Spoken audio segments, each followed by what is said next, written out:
welcome to the Old Man Orange Podcast. I'm Spencer Scott Holmes. And I'm Ryan Dunnigan. And, you know, even though it's still Mario May, but guess what? Something comes up here. Well, something that, I know I say this all the time, I feel there's like a lot of episodes we have where I start out this way. I'm like, well, we're blessed. You know, we're blessed by the good folks over at DC. You know, really, they're the new gods of this universe, let me tell you. We asked, and the clouds parted, and from those clouds was Justice League Dark, Apokolips War. We are graced by the Almighty Ones every 2 months. But I feel like unless we get to Justice League versus the Fatal Five, like, yeah, okay. Every once in a while, there's a little pitfall here and there, and you know, and so on. But shit, I mean, it's just been, just in this month, they already had that fucking Scorpion movie that came out. That it's titled a Scorpion movie, but it's really just like a Mortal Kombat movie, and it was so fucking good from the DCU crew. I mean, it looks just like a DCU movie. You know, it's got like pretty much a lot of the same kind of like, you know, got Sam Register as producer and what have you on there. And then it was just like, yeah, totally fucking badass, as brutal and violent as can be. And it was just like, oh, this is already so killer. And then it's like, oh, guess what we're going to do? By the way, here's this new Justice League Dark movie, which I think it's actually kind of funny. They're like, this is the end of it all for Justice League. And it's a Justice League Dark movie. It's just kind of a weird way. You would not expect, if you would have asked me like 3 years ago, like, how are they going to end that Justice League series? You know, I wouldn't have gone like, well, it's going to be a Justice League Dark. And John Constantine's going to be the star.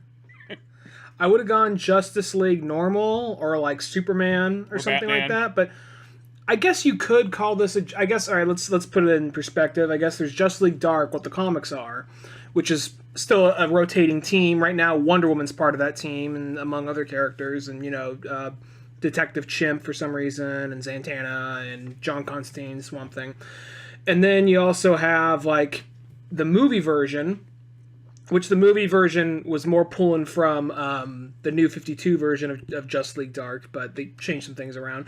But I think just to help sell that thing, like, well, even though he's not really a Justice League Dark member, we could throw Batman front and center, and he is kind of like the audience member to some extent, and also on top of that, he dresses in dark, so I mean it fits. I mean, if you suddenly made Batman part of Justice League Dark, even though he doesn't have any mysticism, I'm like, you know, I could see him in there for like a run, not the whole time, but I could see him in there for a run, you know.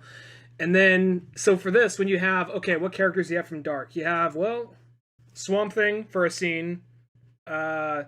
Constantine, very briefly Zatanna, Etrigan, and then if you want to go by the rules this movie set up, Batman. So, you know, I think it's more than anything, they just probably use the name Justice League Dark just as a way to, like, it's going to have a heavy emphasis on Constantine combined with, It's rated R. it's rated R, and it's very, like, bleak. Because I try to think about, like, other than those couple, like, Justice League, like, there was that one Justice League, like, alternate universe one by, what's his face? Bruce Timm. Yeah, the Bruce Timm one. Like, that one was rated R, I think. That was PG-13, but it was felt like R. Okay, because Yeah. I say, like, I was thinking about, I'm like, did they ever do a Justice League that was R yet? I know that, like, you know, some of these other ones have been kind of R. There's been Batmans that are Rs. There's been some of the side shoot ones. You know what? Go ahead. As I say, I think that last Justice League movie that came out was R. Justice League Dark was R. That's true. The Bruce Timm one, versus Fatal Five, that was not R. That was PG-13. Killing Joke was R. Gotham by Gaslight was R. There's probably one or two I'm forgetting, but they're out there. Yeah, so I wasn't too sure if that was the case. I know the Suicide Squad one was like a heavy Suicide R. Squad, yeah. I think that was the first one where it felt like, because, you know, before they're like, it's R, but it's kind of like borderline R, and then I remember that was the one where it's like, oh shit, this is like super fucking R. And a lot of people are like, you nerds know this much about this shit, but it's like, it's kind of see the slow progression, because you'd watch these, like, oh, that was a little surprisingly violent for being a PG-13 movie, and then you get to Justice League Doom, and in that, I mean, well, first off, Flashpoint, I was like, I'm surprised this is PG-13, but then Doom, they opened the door like, Cyborg said shit for a second, and then they kind of slowly throw like their one or their two in there, and then in Suicide Squad Hell to Pay, right before he dies, Reverse Flash says, fuck me, and just falls over. So it's like, oh, we finally made it. And this one, they're just like, it's not like fucks every other word, but they're definitely cutting a lot more loose with the swearing. They'd still, be a little reserved. Like, what the heck's going on, Batman? Every once in a while. But then there's even parts where it's just like, it's small things. I know that probably most people they wouldn't think much of it, but even like when Raven's like, oh, for fuck's sake, and then teleports them out of there, like, just something like that's like, it's a fucking Teen Titan character. Teen Titans are targeted to be sold to 10-year-olds. Like, the fact that... Teen Titans Go, yeah, you're going to see... I doubt that... I don't know. Kids are more connected this day and age, and they know more of what's coming out, but I could still see them like, but Mom, it's the Teen Titans Go movie, kinda. And, like, you have, like, Starfire getting, like, fucking disemboweled at some point. Beast Boy died off screen. Superboy, neck snapped. New Wally West impaled off screen. We just see his corpse. So fucking Batgirl gets ripped apart alive. Yeah, that's like one of the most brutal deaths. Yeah, spoilers. But yeah, that Batgirl one, I remember just like, oh, there's Batgirl. She's fighting along. It's like, I don't think they ever really utilized that. Did they ever utilize the Batgirl at Burnside? I know that like they had that appearance thing, but did they ever really have something that was like a big deal with that look? They never gave her really a moment. There was a teaser at the end of Batman Bad Blood. That's right. And then she had a moment where she basically replaced Huntress in Batman Hush.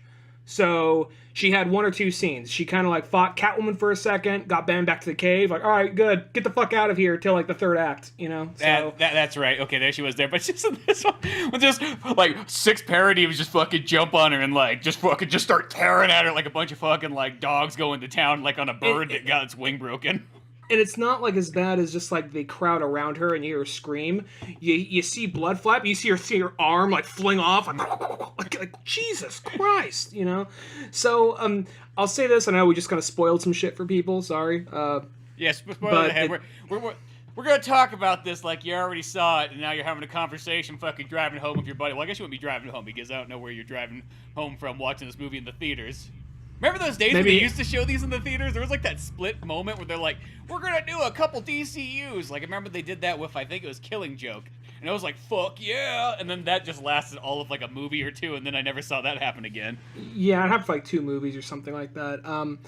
Yeah, this one, let me say this first off the bat. I liked it. I thought it was pretty good. It's not my favorite, but I definitely liked it. The only thing about it is, this is one of those ones where...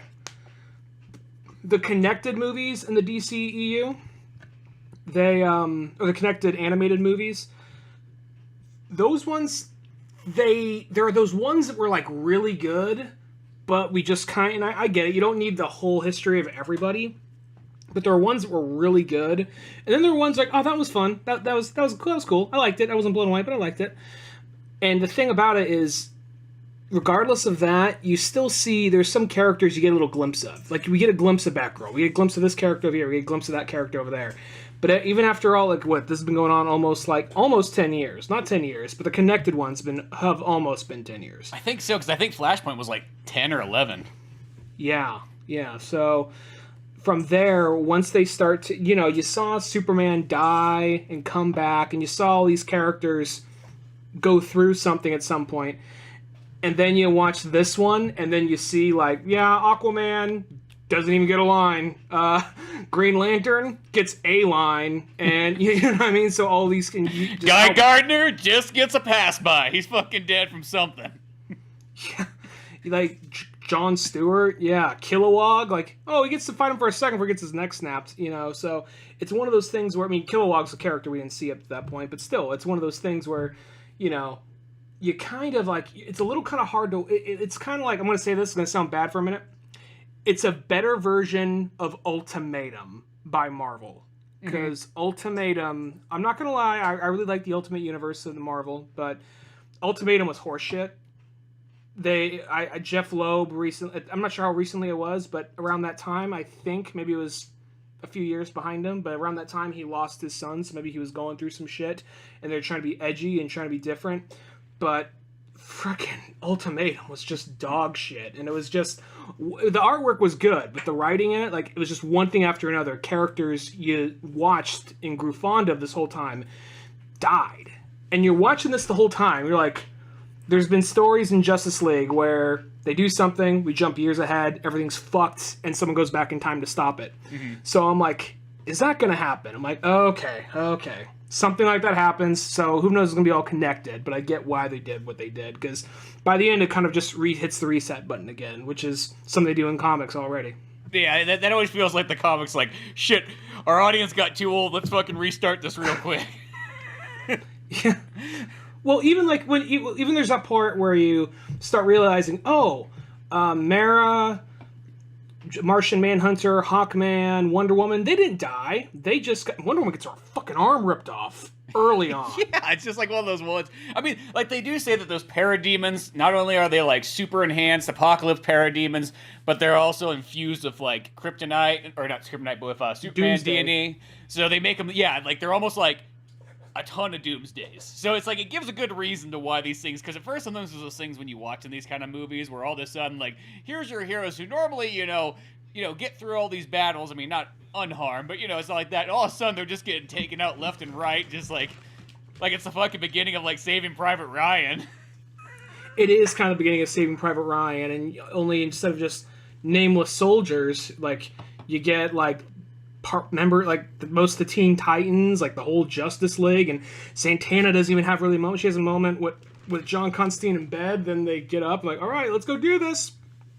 Jump 2 years later, shit's fucked, and they have their flashback, and she gets destroyed, and they don't even show how she dies, but it's not good. No, none of it's very good. Not when a bunch of, like, parademons are fucking tearing you up. It's not gonna be someone punches the face. Oh, she's down. Cool. Yeah, exactly. And it's just one of those ones where it's just kind of like, I guess it starts off, they're like, shit, there's Apokolips out there, we gotta stop them, let's form an army. Some of you guys can stay behind, but we'll send all the big hitters up there. It's like Supes and Batman and Wonder Woman. And for some reason they're like, you know what, grab that John Constantine guy. Yeah, he's an alcoholic and kind of an asshole, but bring him anyways. We only got 7 seats here, but I want him on board. Which sometimes does just seem like, not saying that John Constantine's not super powerful and so on, but he just seems like the kind of guy to be like, you're bringing that guy, like, instead of, like, I don't know, maybe some of the Green, because all the Green Lanterns are just, like, fucking hanging out at Oa for some odd reason. Yeah, I guess their whole justification with it is probably he's the best magician. He might have healing spells. I'm not entirely sure how he works, because I've only read him pop up in other people's books. I never read any solo Constantine or anything. There's that movie, the other DCU movie, which I guess they had to make that to make him more relevant for this. Yeah, well, because that one's sort of... That was the other R-rated one. There you go. Yeah, because that was a big R-rated one, too. And, God, that one's amazing. That's, I think, one of the top tier of the Justice League ones. But, don't get me wrong, like, I love Constantine. I don't care. Constantine can be in almost anything. I love that actor that plays him and everything like that. But it's just kind of funny. It's just like, okay, let's get this guy to go on with us. Well, if anything, he can be, I don't know, shit, he can do some parlor tricks or so. You know how parademons are. They're easily... Pull a rabbit out of the hat. They're easily amused. Yeah, exactly. Duke, is this your card? He's so clapping his hands. Oh, bollocks. But, and then it's like, well, who else? Because it's like Hawkman goes up there, which I will say I love when fucking Hawkman gets turned into, like, the Apokolips version of it, because every time he shows up, all it is you hear that Hawk sound like, he never even had a line. Like, I don't think he ever had a line in any of the other movies. It's just that there's same Hawk sound, too. Like, every fucking time he appears on screen, like, I fucking was dying laughing. Well, so basically, I'm going to say the main team, because the 4 main characters of the movie is Superman with no powers. Like, the whole thing with, like, Doomsday's like, I could kill you, or I can tattoo the Superman S on your chest with kryptonite, so you can never do any super shit again, but you'll just not enough to kill you, but enough to weaken you. And then, you also have Raven, John Constantine, and Damian Robin. So it's one of those things where it's such a weird, oddball team, but for the way these movies have progressed, that team makes sense. I mean, it's you're gonna obviously say, oh, Batman, Wonder Woman, this, that, but I think this team actually makes sense for the story they're trying to tell, combined with Superman. He was always just kind of a side character up until probably the last 3 movies, really, or 3 or 4, because they had, like, he was just kind of a dick in Doomsday, and, like, Doom. He was there in Justice League versus Teen Titans and other stuff. He was there and he helped and all that, but he didn't really have a moment until probably, didn't really do a whole lot until, like, Death of Superman, Reign of the Supermen, you know? Mm-hmm. No, that is kind of true. They kind of did. And now it's like, God, I feel like DC must be really pushing something big Superman-wise, because it's like they had all those Superman movies that came out like in the last year or so, with like the Death of Superman, Reign of Superman, Superman Red Sun. Shit, even this one pretty much starring Superman, and then the next movie coming out is a Superman, like the Man of Tomorrow, and it's just one of those ones where it's like, what are they planning for Superman? Because that's like, they actually in a sense made the Batman just barely even appears anymore. Now it's just like, oh my God, they're going hardcore. They're like doubling, tripling down on Superman. Well, they're probably like, you know what, Batman's going to sell. We don't worry about having to sell a Batman movie because people are going to buy a Batman movie. Let's try and get people amped up for Superman and other characters we're going to have down the pipeline. And Batman still plays a big part in that, but the whole thing is he's more of a villain because he's corrupted by the anti-life equation, and he basically has full control of the Morbius chair. Which I think that's actually one of those ones, like, that's kind of a cool thing anyways, because you think about, like, if you have, like, the power and skill of Batman, but instead he's, like, you know, evil and so on, like, right there, that's just threatening and scary at the same time. Even, like, when he kind of makes, like, Lex Luthor, like, bitch down, like, when he shows up there and he's, like, 8 times bigger, it looks like fucking, what's his name from, like, Star Wars Episode 7 or whatnot? Palpatine. No, well, not Palpatine, but what's the guy the guy who like thought he was gonna be a big menace and then he just fucking dies. Snoke. Yeah. Snoke. He comes there just on his chair like, yo, Lex, you better fucking do this. You know, and at first it just looks like, oh, Lex just looks like a fucking like pussy. He's just like cowering down. I mean, I knew deep down, like, no, he's not. Lex has got a plan going on. No fucking way does he not. I was a little like, okay, I hope he has a plan, because there's no way he's gonna be so like, okay, whatever you say, Batman. You know, I know he's going to do whatever he can to survive, but I know that he wouldn't be as weak as that, you know? Yeah, exactly. One of those things like that. But the idea of just using Batman as like, hey, it's fucking Darkseid's right-hand man is pretty badass. Yeah, and the thing is, it's its own original story, but they pick and pull from different stories like this. I think there's Rock of Babel or something, which is the story that Grant Morrison wrote, where it wasn't all the same team or anything, but it was like the Justice League thought they're about to, like, they did something and they thought they just won. And the next issue takes place like 10 or 15 years later. This person's dead, that person's dead, this person's working for Doomsday, the Earth is already turned into like Apokolips, more or less. Mm-hmm. And then you find out Batman took the place of Desaad, and he was working for Doomsday all this time, but he knew even though he did all this horrible shit, that he could basically have a chance to save everything if they could do this one thing. It was all like this equation he had in his head just for this perfect thing. And I guess this could be kind of similar, because this is sort of similar to Flashpoint in that aspect. This is sort of similar to that story. And if you look long enough, you could find enough. It seems kind of like another, like, I don't think any of these DC movies have any of the crises from the comics, other than Crisis from Infinite Earths, but that's more of just like a small little, oh, there's the evil versions of us. That's not this, and like, you know, like, oh my God, we're all, like, people are going to be dead by the end of this. Yeah. God, that was one of those movies I remember. That was also one, I think, oh no, I'm thinking that one confused with Injustice, my bad. Never mind. But yeah, no, it's like they don't have one kind of like in that same sort of way, and making it kind of lead up to this huge apocalypse type battle with Darkseid and what have you. And then it's like that thing where it's like 2 years later, everybody's kind of like, shit, what we fucking do? And it's like, Superman, he literally finds Ravens about ready to like fucking just commit suicide in front of the Titans Tower. Like, what's the fucking point? If you don't have a team, you're nothing. Mm-hmm. And then of course Superman's comes by, like, you just need a hug. Like, yo, whoa. You just need a hug from a big burly man. That's what my dad used to always say. Did he give me a headlock and try to make me wrestle him? Know, if him and Ma had an argument, he just said he's going down to the tavern for a big hug from a big burly man. Always wondered what that meant. He came back with bruises, but we never questioned it. He had blood on his knuckles with a shovel in the back of the pickup, but that was Pa. That was Pa, you know. Kept him in high spirits, I guess. But no, he sort of saves them, and then they're like, well, shit, we need to go fucking find Damian. Of course, Damian's like in charge of the League of Assassins and whatnot. And as they're there, they battle fucking Lady Shiva and whatnot, and some ninjas and shit. And then we didn't even mention Etrigan is just like yeah, not even talking. He doesn't rhyme anymore. He's just like, he stopped rhyming. He says, "Oh, what's the fucking point?" And he just drinks.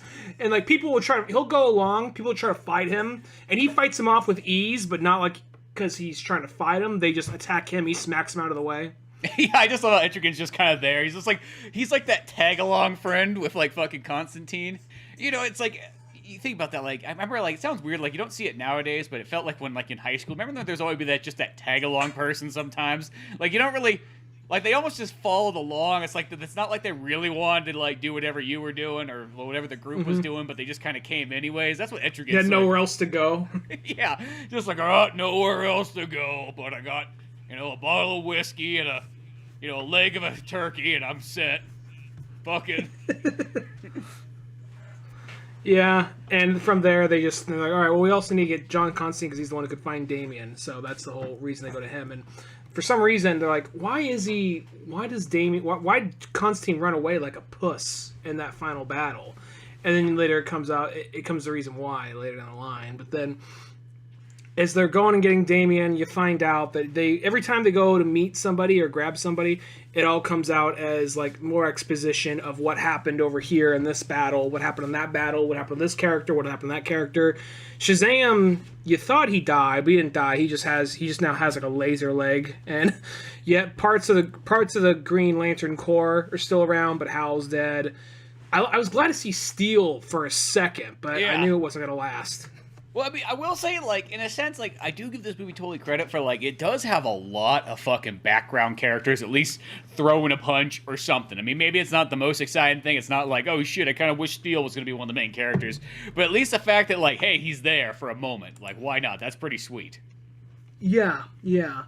And they make use of a lot of the, you know, because you have those characters like Superboy, who...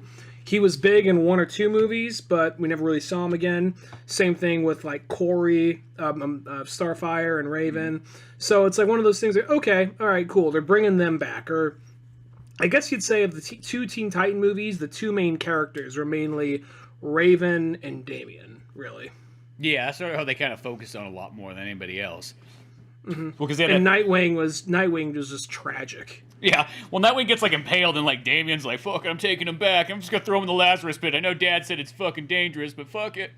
Oh, shit, it's like, he never came back. He's just crazy now. We'll lock him up in that pad cell. I'll bring him a meal 3 times a day. Well, I'm sure he was my brother! Well, I like how he just flat out said that, like, Damien, you couldn't do that. I was like, he's my brother. Like, I like how he didn't beat around the bush. Like, he's like a brother to me. Or my father trained him too. He just flat out, because he always had disdain for Dick. So by that point, he's like, he's my brother. What can I say? You know? He has disdain for Dick. But yeah, just like, I didn't raise you right, boy. It's like, well, this was like, yeah, that seems like a Batman. That's totally a Batman thing, though. Like, but he's crazy. Shouldn't you put him down? No. That's my boy. I'm gonna keep him alive till the day dies. Alfred, you feed him, though. I ain't fucking clean that shit up. Just make the slot small enough to slide a microwavable burrito through. He likes those things, you know what I mean? He'll eat it off the ground. He doesn't care. He's crazy. Yeah, you don't have to make it nice for him. He wouldn't know the difference anyways. The real trouble is gonna be, because he's in that straitjacket, the real trouble is gonna have to be changing his diapers. But you can figure it out, Alfred. Weren't you in the war or some shit? Yeah, okay. See ya! Put a couple of Xanax, shove a couple of Xanax in the burrito. Take care of it that way. But, yeah, I guess that's right there. They get Damien on board, and then it's like, well, even though he fucking hates Superman, because he's like, Superman, it was your fucking idea to go to fucking Apokolips, and everything just went to shit there. He's like, well, I didn't fucking know. Shut the fuck up, little kid. Like, what were you gonna do? Whip your fucking sword dick out and swing it around? Yeah, I didn't see that fucking happen. Is that the same kid they've had for all these movies? Because his voice, man, you guess there's that age. You see a kid, you see him as a little kid, then all of a sudden 6 years go by, like, oh my god, he's like 18 now. Well, that's what it kind of feels, because I think that's sort of how they made it, because, like, you know, when you first see Damien, he's like 14 fucking years old, probably in that first Batman one. And by now, he's younger, yeah. Yeah, maybe he's 12 years old or something like that. By now, it's like he's like 25. It's just like, yo, what's up? Damien. Give me your fucking plastic toy gun. I'm throwing it on the roof. You don't deserve it. You're like, oh. Yeah, it's the same kid they've had for all these movies. Yeah, I can see that, because I think that's the whole thing, is that they had all these actors, they all are the same, and I think also this is sort of like DC got to the point where, like, okay, you know what? Some of these actors are becoming kind of a pain in the ass. You know what I mean? Or not really becoming a pain in the ass, but like their schedules are like conflicting and so on. Like, let's restart this whole thing so it just makes it easier on all of us. Because after a while that's got to be kind of tough. Because someone's like, shit, I signed up for a Wonder Woman movie in 2012 and they still want me coming back. Well, there's also those things like they're the ones that they did change around. There's a few times where Hal Jordan was voiced by Serenity. What's his name? Well, those are all the these movies. He still voiced a few of them. Did he really? I thought he Neil or I always get him confused with the guy that plays fucking Nathan Drake, but it's not Nathan Fillion. There you go. Fillion. That's why I get confused. Yeah, no. He rotated. They changed him out a few times. Because I thought he just played him on like those first 2 Green Lantern movies. He was in Flashpoint, and even though Flashpoint leads into all this, Batman's voiced by Kevin Conroy, and even though that's still leading into this one, I think Tim Daly was still Superman by that point. And then a few of those, I want to say they changed Green Lantern around, and there's a few others where I think it's usually the same cast, but there's a few times they went back and forth. Well, I think with Flashpoint too, they kind of like that's supposed to be like the old DC one, and then when he could turn back time, when he does that, then it becomes like new fucking actors show up. Yeah. So Flash is really at the end of the day, Flash controls what actor plays each character. I like his going to like all right, we're going into the Warner Brothers like the DC Comics exec room, and they just have a little like spinny wheel thing with with Flash pointing, like who's he gonna play today? Yeah, it's like, oh, that's how you make the decisions around here. Like, yeah, we don't want to make it like as uncomplicated as possible. Well, that seems really fucking complicated almost. Rosario Dawson is playing Batman. Okay. Wait, what? She put her for Wonder Woman. Flash said, well, we already have her for Wonder Woman. I mean, Wonder Woman's in this movie for a minute. We could maybe get her to play that. Nope, Flash landed on it. So what can you say? Do you dare go against the great words of the Flash? No, I don't think so. Yeah. He gives and he takes. You know what's weird? The weird thing is if Flash decides to take a personal day, you know who comes in to fill in for him? And I just think this is just odd coincidence or that he's just a jokester, but Flash Gordon shows up. It's fucking weird. He doesn't have that super speed powers, but for some reason Flash thinks that it's funny that Flash Gordon comes in, and then it gets confusing which Flash you're talking about, because you don't want to make a joke against the other one. Half people don't know the difference anyway, really. They really don't. I used to have a Flash baseball cap, like Flash the superhero. I'd be like, Flash Gordon! Like, not going to bother explaining it. And that's it's just I don't want to be like, well, actually, index finger out. And then they just go like, oh, shit. I wasn't going to beat you up because at first I thought you were wearing a Flash Gordon one. Flash Gordon's all-American.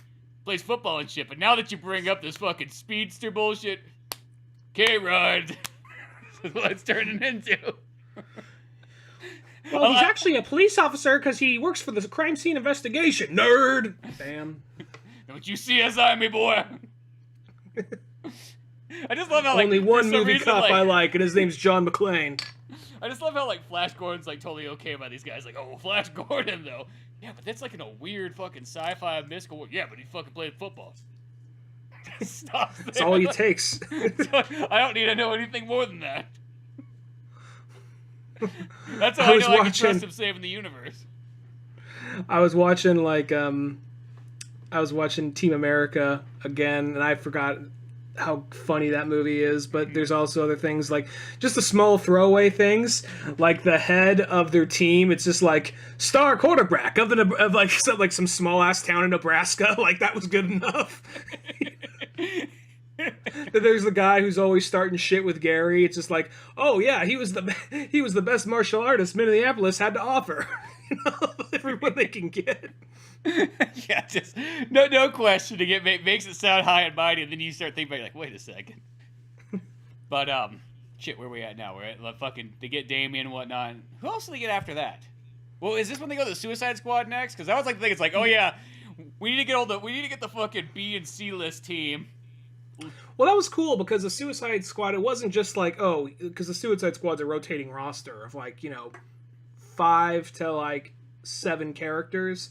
this was like basically a bunch of villains that got together, more or less, kind of started a sort of resistance. In a fight And club. it was, yeah, and it was more or less like as many Suicide Squad characters. They had Bane, they had Cheetah, they had Captain Boomerang playing a big part, which was cool. Yeah, Harley Quinn's there, of course. King Shark, other characters are there for a minute. I mean, there's like a bunch of characters just there in the background, and not all of them get a moment, but it's it's overpacked, and you get to see Bane do some cool shit. You get to see Captain Boomerang. They really utilize Boomerang a lot, which I'm glad, because he's always been one of my favorite DC villains. I agree. I think Captain Boomerang's one of the greatest fucking characters ever. And just Well, like that thing. Oh, go ahead. Oh no, you see what you're gonna say first. I just like how they even acknowledge, because there's a moment where Boomerang and John Constantine come into the room together, and they acknowledge how like a lot of times Australians and British folk don't get along, so they're just like, oh, this is like I don't remember what they're just kind of throwing different slang back at each other, just slang from like both their countries, and they just both ended on wanka. Yeah, it's just like one of those ones where it's like almost that thing where it's like, how can we have it where there's sort of like racist jokes, but since they technically come from like the same area, it's okay. You know what I mean? Because that's pretty much like that's like the last times you can almost do jokes like that. Like in about 5 years, you won't be able to do those jokes anymore. And I'm not sure if like this is something they changed recently, but like I guess at some point, I mean they implied that he fucked some kind of like supernatural creature that could take whatever form it wants, but I guess at some point John Constantine fucks King Shark. Well, I don't know if that was what it was implying, where it's like, because it said Harley Quinn, because then like Raven kind of says like, she's like, oh, you fucking dated Harley Quinn, you're fucking gross. Don't you fucking touch me with your adult hands. And well, then he like looks at King Shark again. No, but then he says like, he's like, no, are you mad? He says, I didn't date Harley Quinn, I'm not mad. Then it shows King Shark winking at him.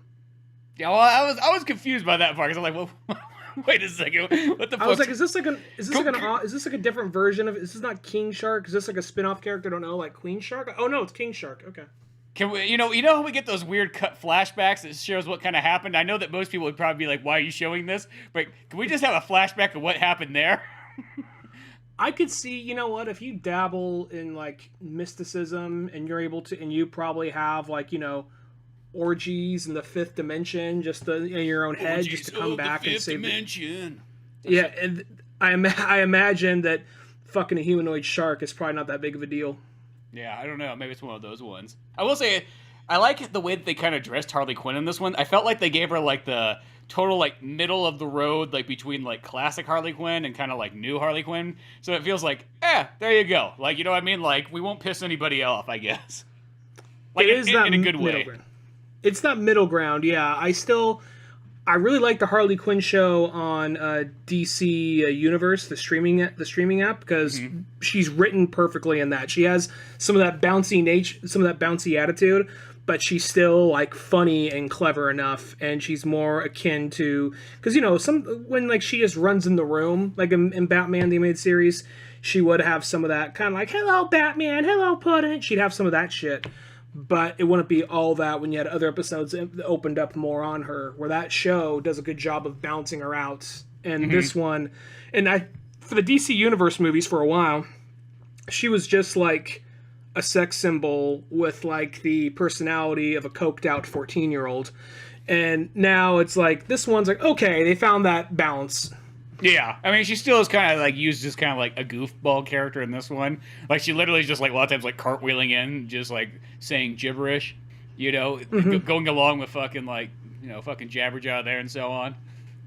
I was gonna say this real quick. I was flipping through. I haven't had a chance to read through it. I have the IMDb open for Justice League Apokolips War right here, and I just saw trivia. One of the first things to pop up. I'm like, are we really this far along that this has to be explained?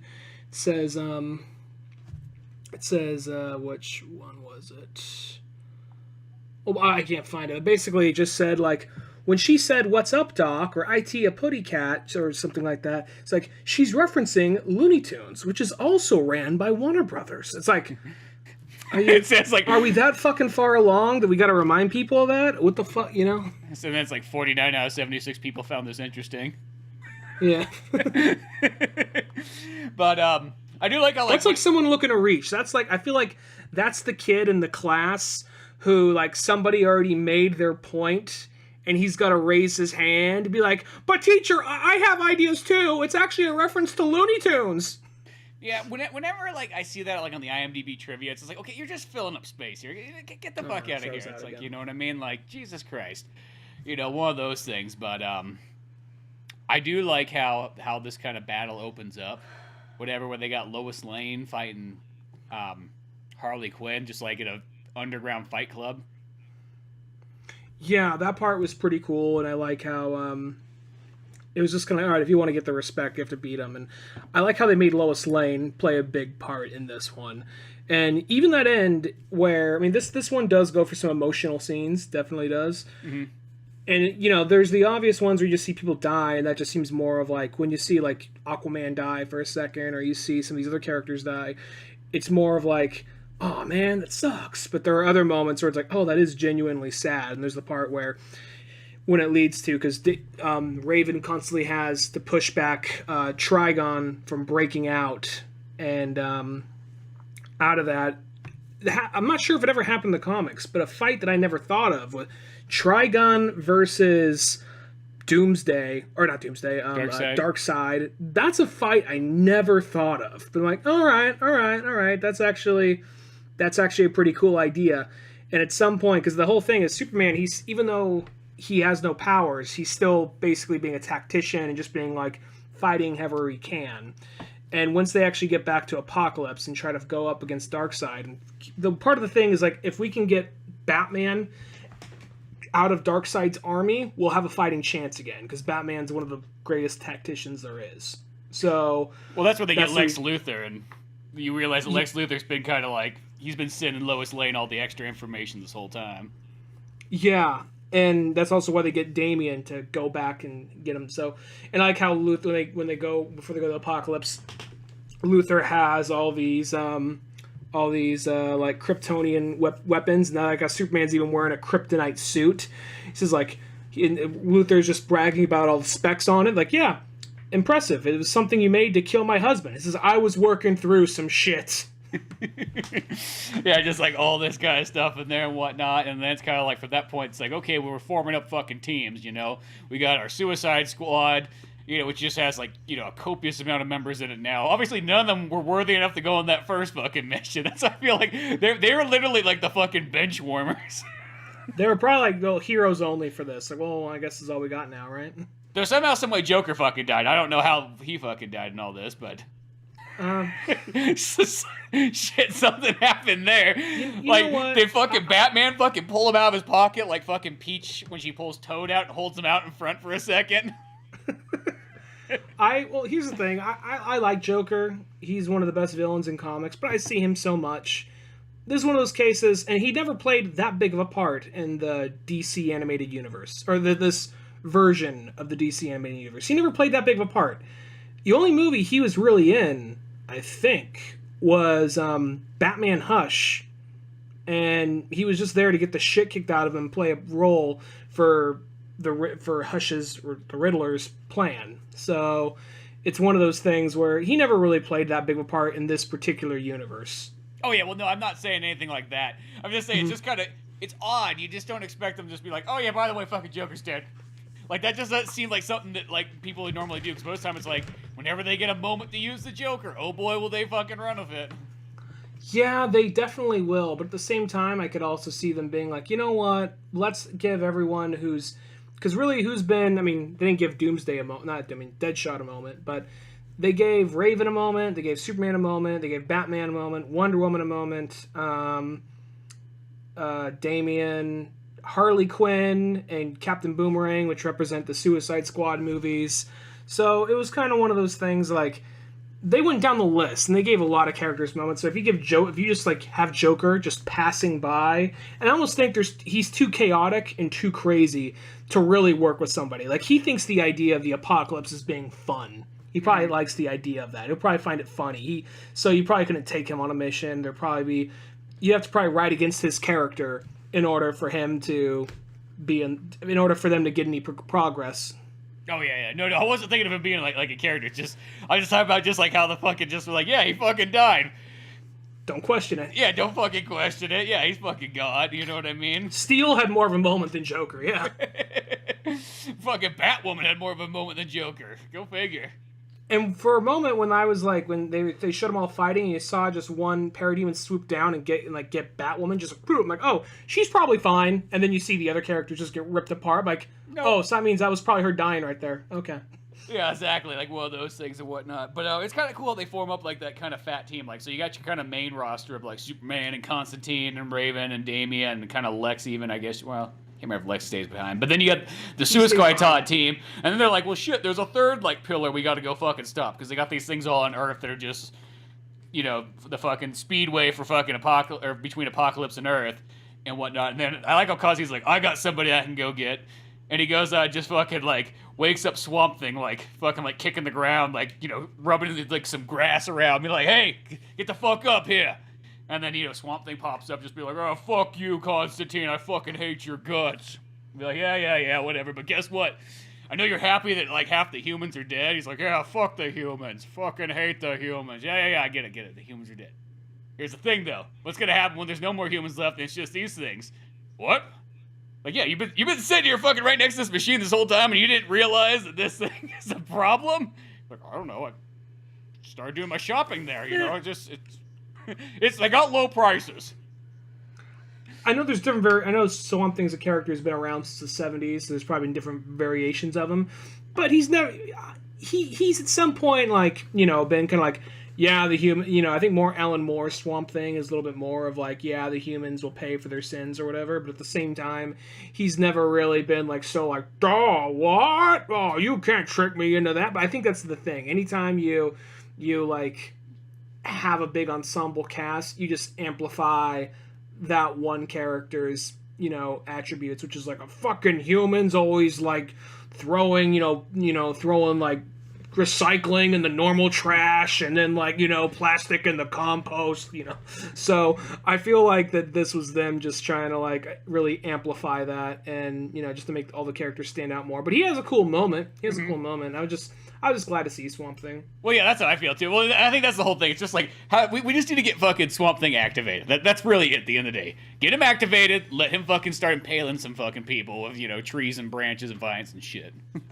I like what they've been doing more with him, because I like him being like an unstoppable force of nature, but I also like when they could actually make him a little bit more of kind of like, he has a little bit more personality, you know what I mean? That's the Swamp Thing I like, where he's, I mean, I really like the New 52 Swamp Thing a lot, so, I mean, Alan Moore's Swamp Thing's still amazing, but, I like Alan Moore's Swamp Thing probably more, but I really like what they did with New 52, because he just has a little bit more personality, and he probably looks out for people a little bit more, but his main focus is still the green and the environment.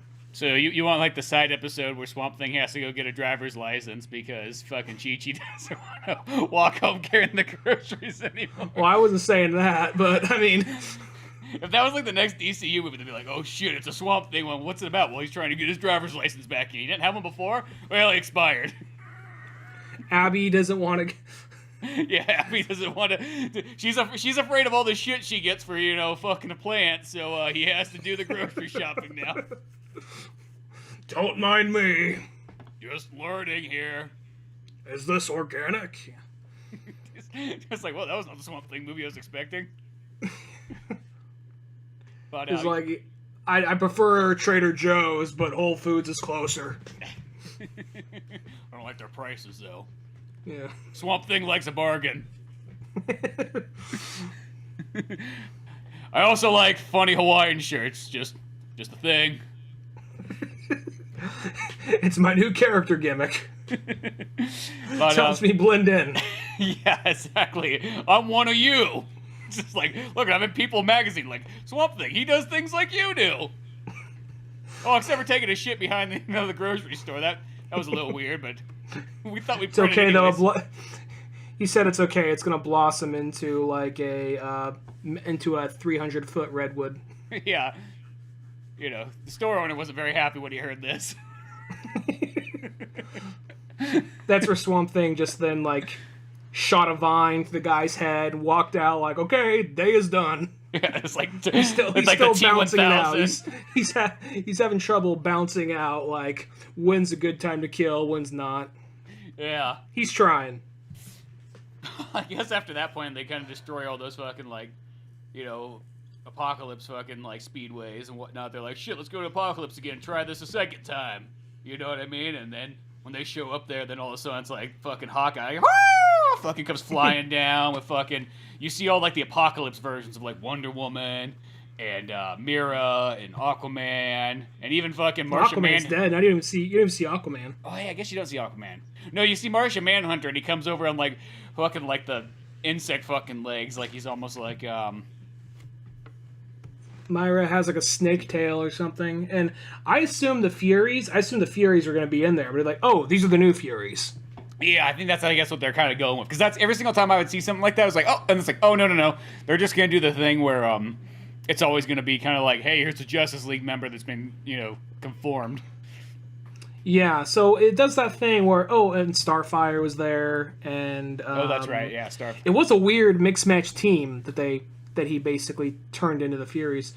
It's one of those things where you see that you're like, oh Jesus, they really went out of their way and it actually kind of link it back because they kind of did the foreshadowing for this for Reign of the Superman, because they look kind of like Cyborg Superman, just the way, because that's how he was created at in that version was on Apokolips. Yeah, I know. I thought that when I was watching that too. I was like, wait a second, wasn't that version he was created this way? It's all starting to make sense. So everybody's got the fucking little like red eye and whatnot. Of course, so they got to fight them there until they get to the point where Constantine, for some reason, is like, oh, Wonder Woman's lasso, it's fucking magic. I can control magic. Mm-hmm. And then just breaks her spirit, be like, yo, worshipping these new gods? Fuck the new gods. Yeah, basically. And then she fights all of them. I'm surprised. I thought it was just going to, like, cut away to Wonder Woman fighting them, and then just, like, lassoing the last one. I'm like, look, glad we got that taken care of. But no, it shows her fighting them for a while. There's a lot of, like, punchy for the last, like, 20 minutes of this movie. Yeah. Exactly. Just start fighting there and whatnot. And then the rest of them go and fight, pretty much, like, you know, Batman and Apokolips and whatnot there. And, of course, once Damian sort of breaks the hold on Batman when he falls on his knees, and Batman's like, oh, shit. Oh, my parents being gunned down. Just my one weakness. There's that, and then, like, I'm going to call... I know why they did it. It doesn't ruin the movie for me. I'm going to call bullshit when... And people are going to say, you fucking nerd, but when Darkseid tries to shoot Batman, and then with his Omega beams, and Damian jumps in the way, how he doesn't die right there, he just, like, basically gets burnt really bad. Just, like... Okay, that kills, like, everybody. Superhumans. And, like, earlier on at the beginning of this movie, actually. How the fuck does it not kill him? He's like, oh, Darkseid will do a lot of things, but he won't kill a child. What? Yeah, well, I don't know, maybe Damian's been shooting up the Lazarus pit, like... He's like, I don't know, Grandpa was fucking into needles and shit, like in Stones albums. Grandpa was into needles. He just like with a belt, like, all right. What Grandpa always said, if you dose yourself every day, you build up a tolerance. Fucking crank the Stones albums. It's so good. Sister Morphine, will you help me? Just Ray sitting down there fucking like dosing himself like, ah! Talia's just like, what's that? Like, oh, why does the doctor have your face? Oh, my dad's shooting up again. Just don't go talk to him. He gets fucking weird when he's all fucking cranked up. But maybe that's my theory. I think Damian's been fucking shooting up the Lazarus pit, so he's a little bit stronger than normal. We could theorize that, yeah. I got to make sense out of that scene and whatnot. Now, one thing I will say that I thought was like fucking amazing, another one of those ones that I never really thought of, but I'm like, I would actually like to see more of this, is when they get to the point where like Constantine's like, I got an idea, let's fucking take Trigon out, and I'll just like, you know, tell him these guys, like fucking like the genie, I'll rub his fucking lamp and he'll have to do everything I say, okay? Plan? Let's do it. And then, of course, that doesn't fucking work. But Trigon does the thing where he's like, oh, there's a vessel. And he jumps into Superman. And it's like, the idea of Superman Trigon, I was like, dude, that's a fucking cool idea. Like, you could have a whole arc where it's just like Superman and like fucking Trigon do the fusion dance. And I just think the idea of like, you have Superman's like, you know, Boy Scout kind of like things, and then Trigon just being like the demon, and just having them kind of conflict with each other, like that weird thing of like, what's that character that's I know this is like different, but there's like that one where it's I think it's a Flash character where it's like the flame one where it's like the old man and the black guy combined together. That's Firestorm. Kind of like that, but the idea that's just like, yeah, you got Superman and Trigon, and they got to sort of work together, but it's like they're always conflicted on their views. I think that's just like, you could write books upon books on that kind of like story arc. I just think that was so fucking cool. Like, if anything, that was like my ultimate takeaway from this whole movie. And I know that's only like a moment because he infuses there and then he fights fucking like Darkseid for a bit, but I was like, dude, that right there is so fucking cool. That is literally like the idea I won't forget from this movie. Well, there's that moment in Justice League versus Teen Titans where he got the whole Trigun came out and got the whole Justice League, and Superman was part Trigun. He had the 4 eyes, the skin was pink or whatever.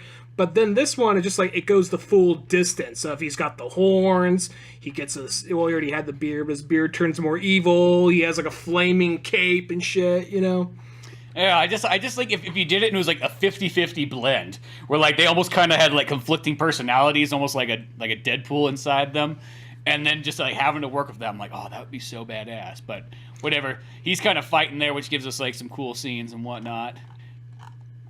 Yeah, and that basically it's a big battle at the end. It's just kind of like, all right, well, we haven't really had a big Superman Doomsday. I always confuse Doomsday and Dark. I know who they are, but I always get their names mixed up. Darkseid and Superman. Yeah, they're all D's.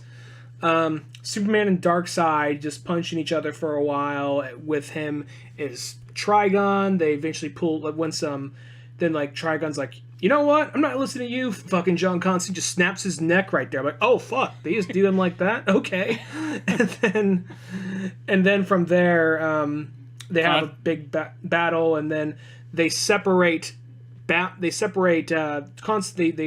Raven resurrects Constantine. No, because Constantine somehow, some way, he dies, goes to heaven, and then like Zatanna's up there, be like, yo, it's pretty cool up here. I had to pull some fucking cards to get you here, but guess what? You're going back down. What? Like, fucking just big boots him down. He just starts falling. No, it doesn't happen like that, but like, I don't.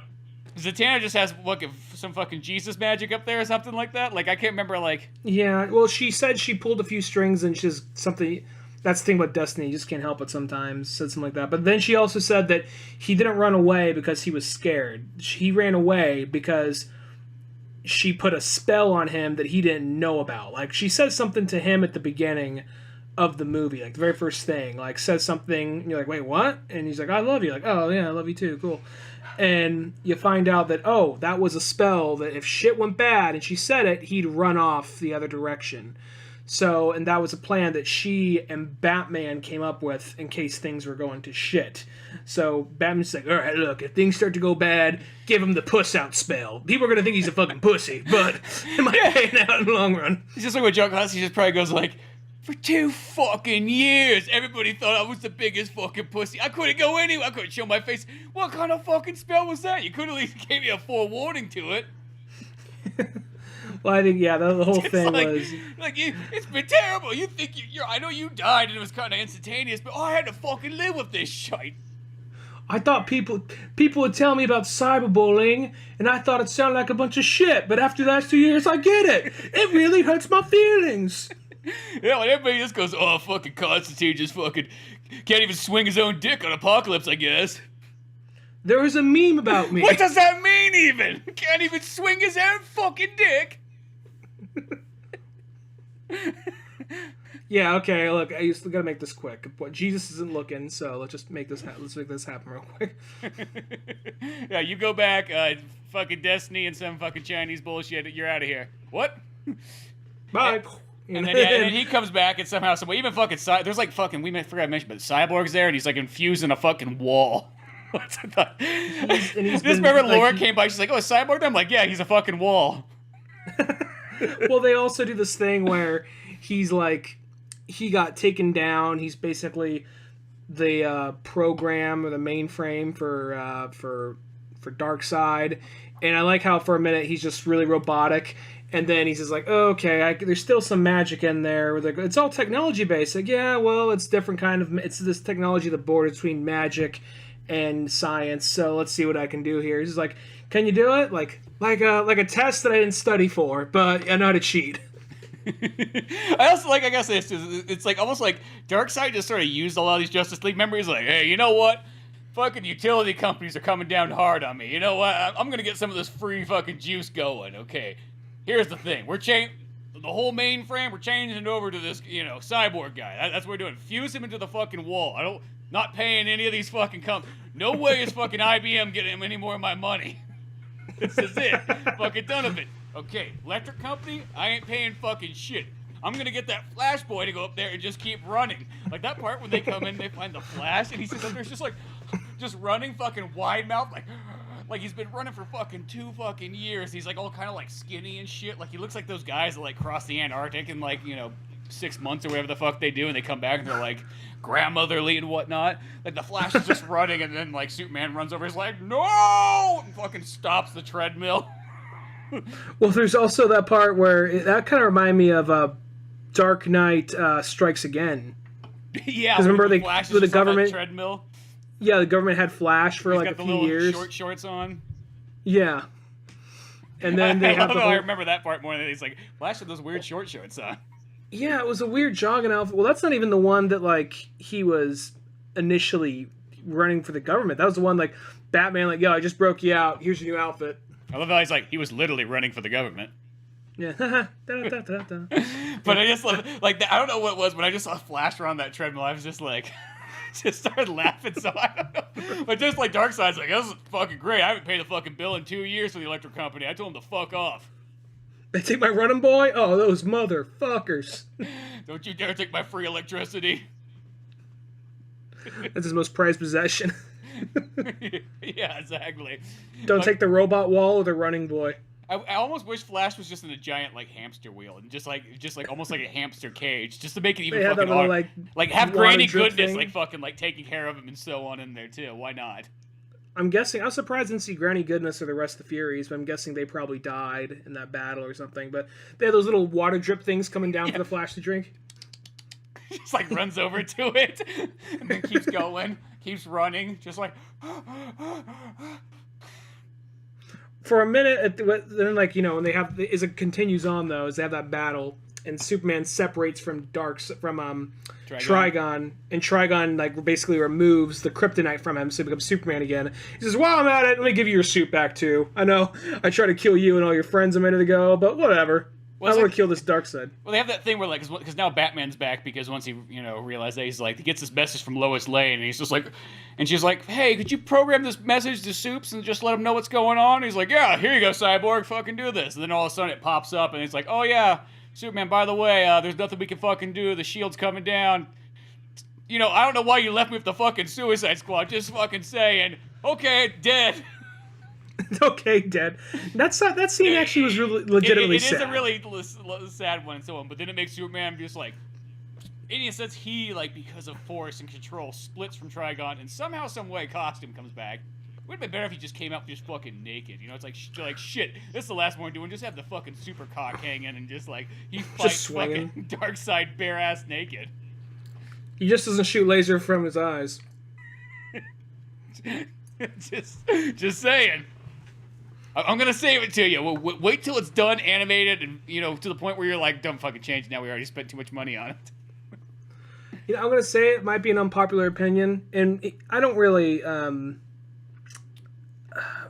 I don't give a fuck about Darkseid. I never really cared for Darkseid. He's just like a big space douche. You know what I mean? There's not really much to his character at all.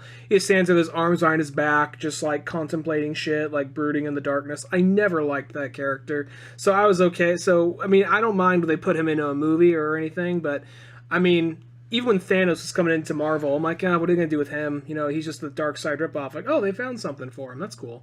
But this one, I was just like, what the fuck are they going to do with him? Like, oh, he's still the same thing. But at the same... I think he works, though. He's just like that all-powerful... He's more of like a force than he is a character. Yeah, I love how in the special features they're talking about. They're like, yeah, Jack Kirby, he saw the change of like that the '70s was coming, and he was like, he hated people like fucking Richard Nixon and stuff. I was like, wow, I'm surprised they're saying that on fucking the Warner Brothers. Like they're like, yeah, Richard Nixon was the enemy. He was like the evildoer and whatnot. So kind of like he infused that in big business and all these people that were taken away from the little guy. That's what Darkseid represents. I'm like, wow, yeah, I remember reading that like, Jack Kirby.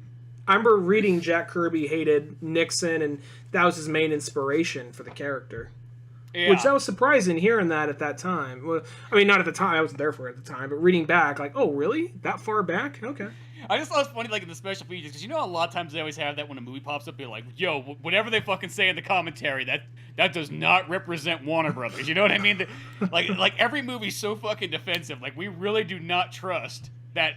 Especially that commentary where we let the fucking visual effects guy come on. God knows what he might say. He hasn't been let out of a room in a year and a half. I'm really afraid. I don't know why we even gave him a commentary track. We don't even... The thing is, in that room, it's not like a simple padlock on a door. We turn 2 keys at the same time. Exactly. Shit, we threw Brendan Fraser in there with him and stuff, and they just, like, flew off into CG land, shitty bang bang style. But yeah, I just thought it was just weird on that because they always have that stuff. And just on the DC ones, like, yeah, the enemy, pretty much, Richard Nixon. I mean, I guess that's just one of those ones. Maybe it's just like, okay, everybody can kind of you could even talk smack about the president and Warner Bros. Isn't gonna care. Okay, cool. Because I just feels like Warner Bros. Be like, yo, fucking edit that shit out. Yeah, I think this represents them, not us. We don't want to get sued. Yeah. But oh, what was I saying? Oh, yeah. But yeah, I feel like those all-powerful kind of enemies, I think that's one of those ones, like, you kind of have to have them, I guess, because it's just got to be, like, the all-powerful into the end. It's kind of like Galactus is another one that kind of fits in that same kind of category and whatnot. But I do always think that they're never the most interesting of the villains. I feel like they're like a placeholder, you know what I mean? Like, almost like a chess piece that you don't care for nearly as much, kind of, but, like, it has to sort of be there to even everything out. Yeah, that's kind of how I think of Apokolips. Of Darkseid. Not a favorite character, but I understand why he's there. And if they're eventually doing, him in a movie, I'd like to see him because I know that a big cool fight's going to happen because of it.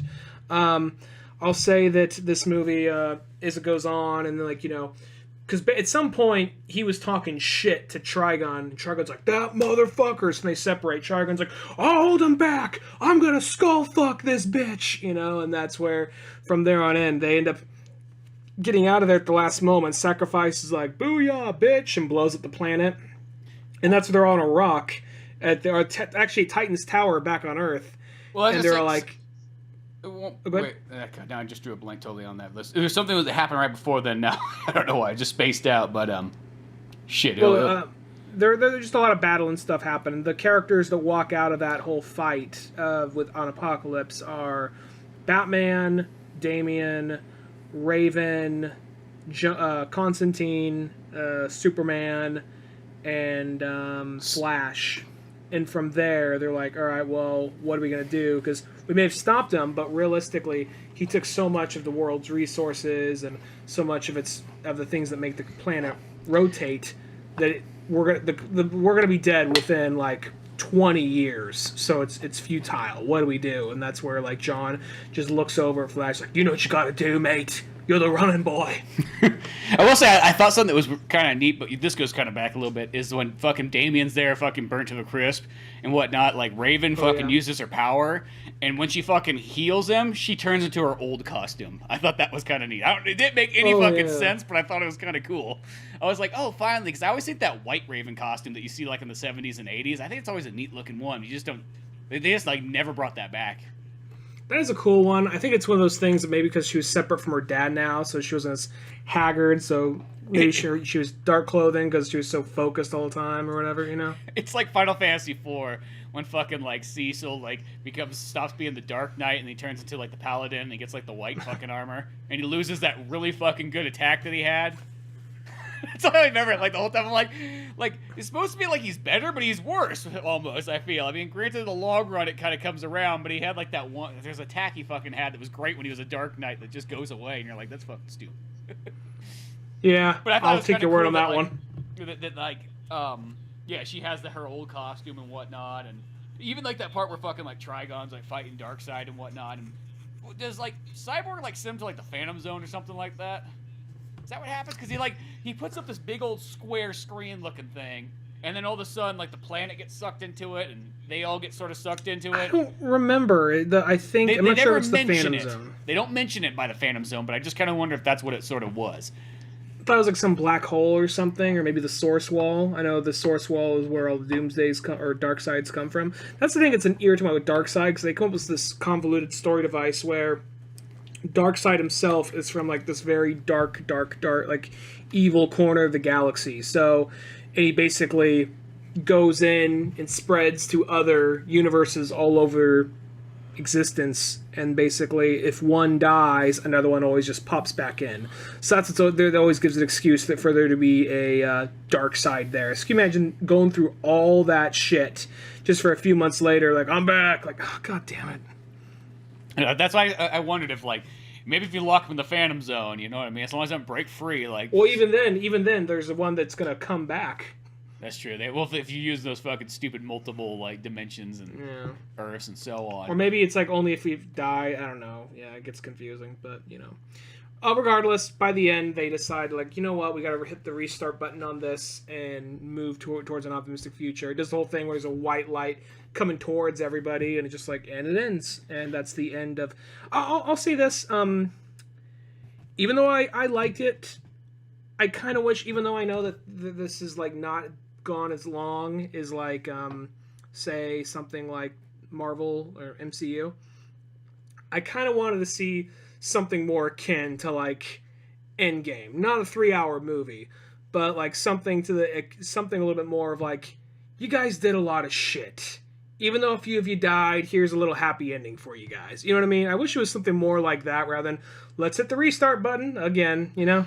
Yeah, I will say that's probably about the weakest thing I think to this movie, because I really did enjoy this one, and I mean, like, I kind of get it, but like the whole time I was watching it, I'm like, I really hope they don't do the fucking like send flashback in time and let's roll the dice again, see what happens, because like I don't know what it is, like that's something that kind of even, because even I'll say in Avengers Endgame, like I will say like I know that like the time travel thing people want that, but like I would have gave them so much more credit if they would have said like, no, that's fucking how it is. Half the people are dead. Get fucking used to it. Like, I knew that, I mean, for a minute, I thought maybe that's what they were going to do with this. Well, that's what I almost thought. It's like, it'd be kind of cool if they did kind of went ballsy.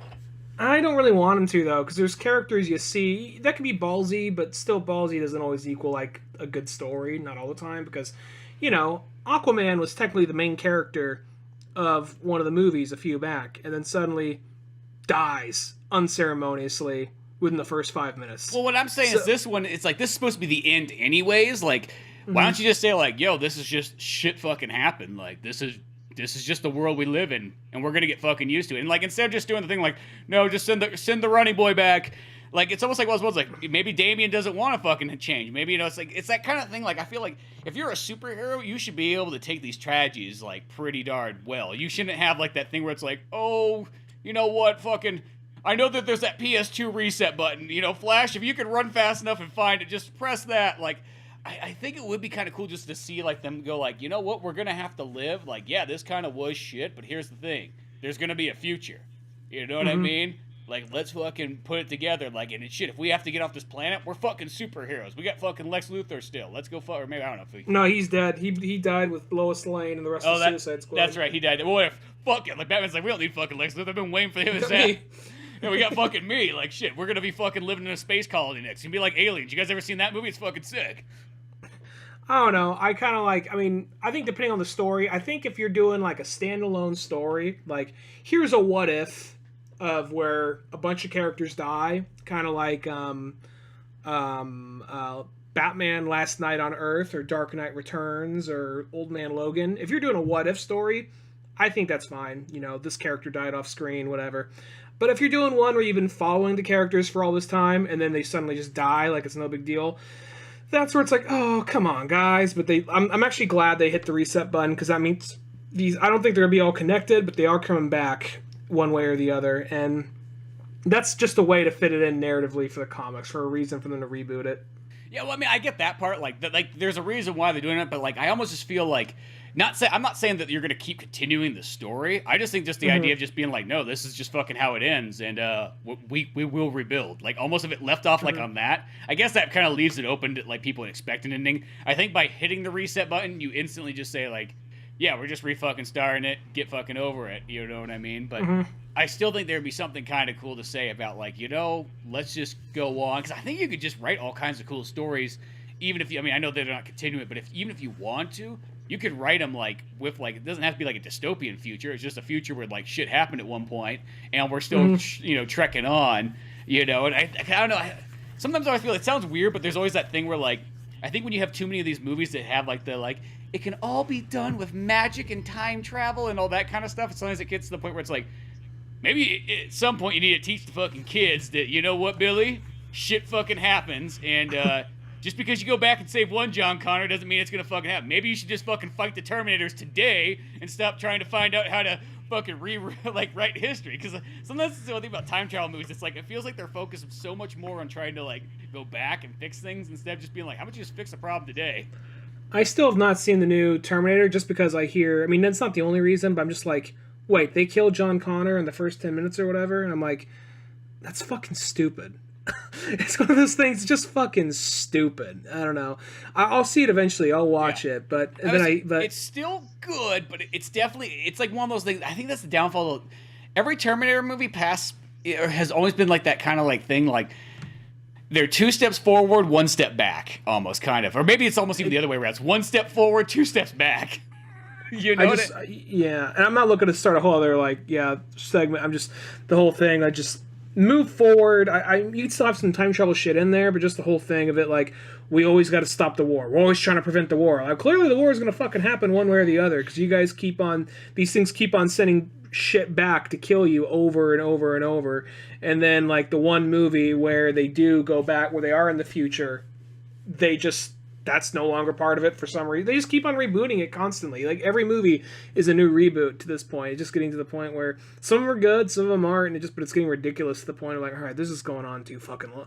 Just move it forward into the future rather than this constant reboot thing. I know, but the thing is, with Justice League, it's not so much like it's a bunch of characters, it's a bunch of different stories. So that one, I think that you probably could just do a reboot, because eventually it's going to become so filled up with everything, and I don't think it's becomes like eventually the Marvel movies are going to become so filled up with everything, they're just going to have to come up with some reason to reboot it. It's just not going to end.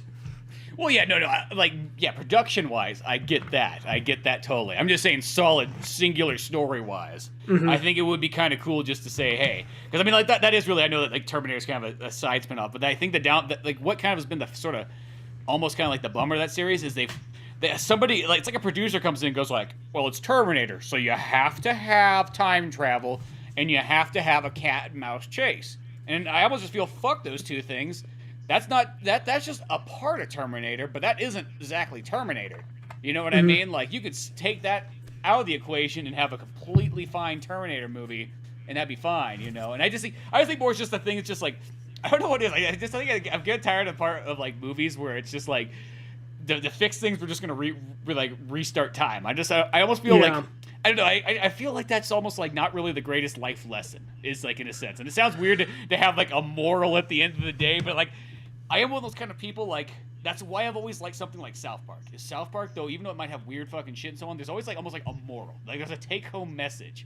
And I always feel like sometimes like with time travel and so on, is I feel like it's just a kind of a bad take-home message where it's almost sort of like, maybe you should instead, like, shit does happen, you know what I mean? And maybe you just gotta fucking find a way around it. And just because fucking half your molten lava's sitting on fucking Oa right now, well, maybe you should either go get that or go find a new planet. You know what I mean? I hear Apokolips is kind of nice once they're all gone. Or what's that planet next to Apokolips?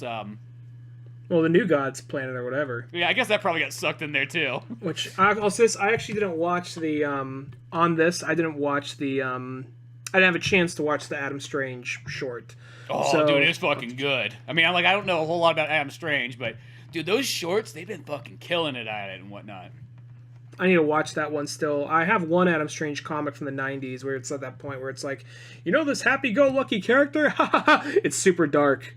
Yeah, At some point, it's like very because it's like because he's a guy of two worlds, so it suddenly brought in the idea of like this world he's just this guy over here. This world he's like a superhero. He's like the greatest superhero, and then it brings in this whole thing of like what if like he was cheating on his wife over here, and what would happen to his life over there, and what if they found out, and would it like lead to war? You know, one of those things was actually starting to question that stuff for the first time, and Tom King is writing one where it's like. Apparent it's out of continuity, but Tom King is writing one where it's almost kind of like kind of one planet he's viewed at as a hero that everyone loves, another planet he's viewed as this tyrant, and it's like what's true, like the story behind him, or did he actually do all this shit, you know what I mean? Mm-hmm. Well, this little short, it's like almost like it's like a Bruce Springsteen song of like fucking Adam Strange, where like you know, he is like on that, you know, planet fucking saving the day, and then shit fucking goes awry, and he gets teleported off to like this far distant planet where it's like, boy, if you're gonna stay here, you better pick up a drill and start mining. And so as he's mining, he's like, I can figure out the fucking equation, I can get it down, and then it's just like he never can get it, and then it turns into fucking like Starship Troopers. But I'll just leave it at that. It's pretty fucking badass and brutal and violent. I'll have to check that one out because they're really trying to push the new Adam Strange series that's coming out. So, and apparently Mr. Terrific plays a big part in that. He's almost doing like it's almost kind of like he's like doing investigation, like war investigation. Well, I think the kind of cool thing is just by having those little shorts, it's like they're almost able to take these characters that you probably couldn't make a full-length movie of. Just saying, like, I just feel like your selling value is not going to be. I mean, shit, they made a Vixen movie though, so I guess you could make almost anything by that point. You know what I mean? Yeah. Like, I think about that character. Like, talk about a character that probably nobody knows who the fuck that is. Just saying. I mean, it's a cool character, but, like, I thought that was such a weird one that they were like, you made a Vixen one? I mean, like, it's a good movie and all, but, like, go that big. Was, like, yeah, that was, I'm surprised they did that, but that was supposed to be, like, a cell, like, the Vixen one, was it Nova? Or someone else? Or not Nova. There was, like, the gay character one. Ray. Yeah, gay Ray, like Ray. There's Ray. There's Vixen, and maybe there's another one. Maybe Constantine. Those are all part of like this animated miniseries thing on for CW's website, and they just threw them all together as one movie. And then I guess they're all going to take place in the CW universe. But I want to say the Constantine one can very much take place in the main animated universe, or the PG-13 animated universe. Well, that's the other ones were like, they're on the same. They're in like the Arrow and Flashverse, but they're all like the same animation and DCU. Same style and all that, yeah. Yeah, where I feel like I think the Constantine ones was ones like it just had Constantine in it, but I don't think it was necessarily like supposed to be like. They're selling it as they're selling the CW thing where they're just like, well, how we can just sell it there, but people really know. People who like the show get it. Yeah, exactly, one of those kind of things. But what do you think about that new Superman one coming out though? Like the Superman, the Man of Tomorrow or whatever.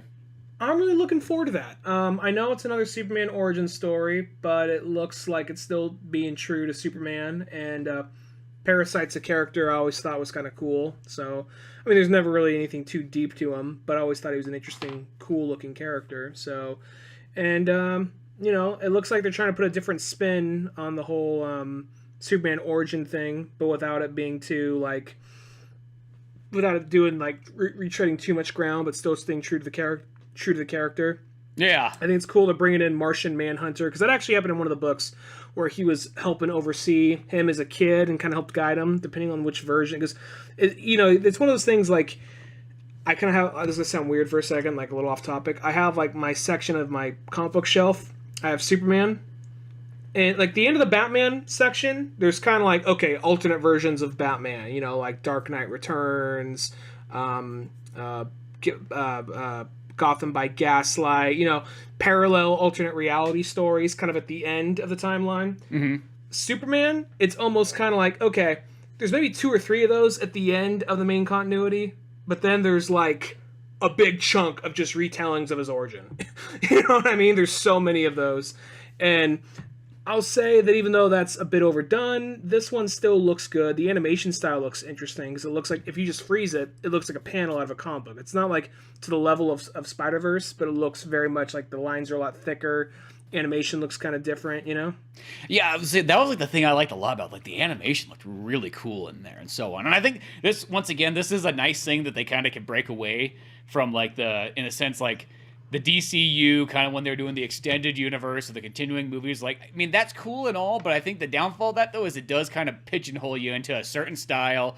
That's why Wonder Woman had that goofy kind of look for a while, which is like, it was fine for a moment, like a variant costume, but then after a while it's like, come on, let's get a regular, outfit on, and that took like almost 10 years for that to happen. But like, I think now it's like one of those ones like, hey, we can do whatever the fuck we want. We can choose a new cool style. We can, have a different sort of take on it. And I don't know if this is supposed to be like connected, like, hey, maybe this is the start of our new one. Or I know that they did say they were just going to kind of stick to maybe doing solo works for a bit. So hopefully that's kind of how it is. It's weird. I know I have that book, like the Superman, the Man of Tomorrow or whatever. That's like once I started thinking about it, I'm like, God, I could not even tell you what that fucking book was about. I know I have it though. I don't think it's solely inspired off of Man of Tomorrow. I don't think so either. Because there's too many things going on this trailer that I was like, what? I don't remember that at all. Like fucking Lobo's in it too. I never read Man of Tomorrow. It's definitely pulling from Superman American Alien by Max Landis. And I said this before, Max Landis is a douchebag, but that American Alien story is really good. And basically it's a 6-issue story where each issue is a certain point in his life. Not to like before he was Superman, there's a few before he was Superman, then to where he's becoming Superman. But like issue 3 or 4, he's Superman. And each one's a different art style, and the last one it's him fighting Lobo, because it's like this is like a very this is a point in his life when he was young and he was all wondering what his life was going to be, and it's kind of heartfelt. This is one where he was kind of angsty and he's a teenager and it's kind of sad. This one is kind of funny. This one's kind of like an Aaron Sorkin movie. This one's like a big Hollywood blockbuster. This one's like super violent and over the top, and that's like the Lobo one. So I think that they're gonna, looks like they're just cherry picking from a bunch of different origin stories and making a new one. Yeah, no. This one actually looks really sweet, and the fact that I don't think Lobo's even been in any of these DCU movies yet, too. Closest thing you get is Young Justice. He hasn't been in any of these ones actually. Yeah, well, he's also in, by that standard, he's in the Superman the Animated Series, but yeah. I'm just thinking of the more recent stuff, but yeah. Yeah, so it's like, I don't know, I think it'll be kind of cool just to kind of break from this mold. It's kind of almost like, it's the same way I sort of feel about like kind of like the Avengers movies sometimes. I feel like they get kind of pigeonholed. Like, it would be kind of nice if they could actually make Marvel movies that were sort of like separate in a sense. Like, be like, hey, here's a fucking Wolverine story. Does it tie to anything? Or, I know Wolverine's a little bit different. Or like, hey, here's a fucking Captain America story. Does it tie to any of these ones? No, it's just different. You know what I mean? Get used to it. I could see them playing around. He's throwing a fucking shield. What more do you want? I can see them playing around with that as time goes on, because people are getting used to the idea of like seeing Ant-Man and then like, oh, there's Falcon. That's not a big deal. You know what I mean? So yeah, well, I think maybe once they get kind of, because I know Marvel is always really stuck real hardcore to their like everything's linked together kind of thing, where DC's are kind of like, hey, it's a fucking different story. Well, some things are together, some things aren't. Our audience isn't fucking stupid. Yeah. You know what I mean? Like, I don't know, like Marvel just like sometimes I feel has this thing like, well, God, like Mom and Pop in Oklahoma, if you told them that this fucking Captain America was an alternate reality story, like, their minds might just explode all over their farm. You're like, okay. Well, if that happens, tell them to get that on film, because that sounds kind of interesting. They'll be like the people that fucking walked out of like, I remember like when seeing the first Captain America, there's just like this old couple walked out, and it's just all my memories like, I was there with the captain. This ain't how it fucking went. Let's get out of here, Maurice. This is some Hollywood liberal bullshit. Yeah, the captain I knew, boy, was he a racist. It was the 40s. Get over it. We're not talking to you, sir. Yeah, well, I'm talking to you, you fucking asshole. I was like, oh, just keep going. Movie's still playing. Stop talking. Like, what if he's just saying that just like 10 minutes into the movie? He's like, I just want to help. He's like, oh, that's a bunch of fucking horse shit. He just wanted to kill. Like me. And fuck. Like me. But yeah, no, these DCU movies are fucking great. Like, the new Justice League one, I dug it. It was a very solid one, yeah. Maybe not like top tier, but like really nothing you can complain about. Like the whole way through, you're just having a party. You know what I mean? Yeah, despite a couple of my complaints, I still liked it. I thought it was still really good, and yeah, nothing to bring it down. It's kind of interesting. I've been seeing, I don't want to go on a whole other tangent here, but I've been seeing a lot of ratings of like, we give it 8 out of 10. And it's just like, are you 8 out of 10 seems excessive. Are you going to watch anything under a 5? You know? So it's one of those things. It's like on a 3 out of 4, it's probably 3.5, you know? So it's like, I thought it was a really good movie. If you like DC and you like, where these anime movies are going, this is definitely a good one too. It's not as strong of an ending as I hoped for, but still a really good movie.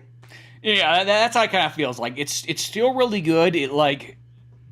Probably could have had a little bit more like pizzazz or like fucking maybe an ending, but at the end of the day, there's still some neat ideas that came out of it that I would have never thought. Like just like the Superman fucking Trigon combination, that was totally badass. You know, just the oddball teams. The oddball teams, and the fact that like when you really think about the end of the day, John Constantine's the main character of this whole thing. Like that seems like such like an odd choice, being like, hey, how are you going to end this Justice League arc? Well, John Constantine's going to be the star, and you know what I mean? Like, I feel like that in itself is already. I love the fact that they went really ballsy with it. That's where I almost have to give it like. That's why I almost like I would give it like a high bar rating for the fact it's just like, dude, they go ballsy. They don't play it real safe, other than maybe the turn back time moment. But beyond that, like everything else about it's like, boom. You're there. You got these cool characters. You know, you're using different things, and you mix match the Suicide Squad, the Teen Titans, the Justice League, the Bat Crew, and what have you. But beyond that, all kinds of more fun stuff to look out for. But go check out oldmanorange.com for more podcasts, comics, animations, all that fun stuff. I'm Spencer Scott Holmes, and I'm Ryan Dunnigan. See you some other time. Later, folks. Thanks again for listening to the Old Man Orange podcast. Sure, check out oldmanorange.com for more podcasts, cartoons, music, animation, and a whole lot more. We also have the Old Man Orange blog going with all kinds of fun stuff. If you easily want to support the show, use one of our Amazon links either on the website or in the description of the podcast below. Rate, review, and subscribe to the show either on Podbean, iTunes, Spotify, YouTube, Newgrounds, or anywhere else that you seem to get this podcast from. Grab the sitcom-styled comic book Pizza Boys on either Comic Central, Comixology, or Amazon. Want more podcasts? Check out the Indie Comics Club over at Comic Central. I also got a workout website called Thor's Hidden Gym, filled with fitness tips and tricks, videos, and a whole lot more fun stuff in the calisthenics world. Talk to us on Twitter at Spencer S. Holmes and Dunnigan Ryan. Like our Facebook pages of Old Man Orange Productions and Pizza Boys Comic. Thanks again, we're out of here.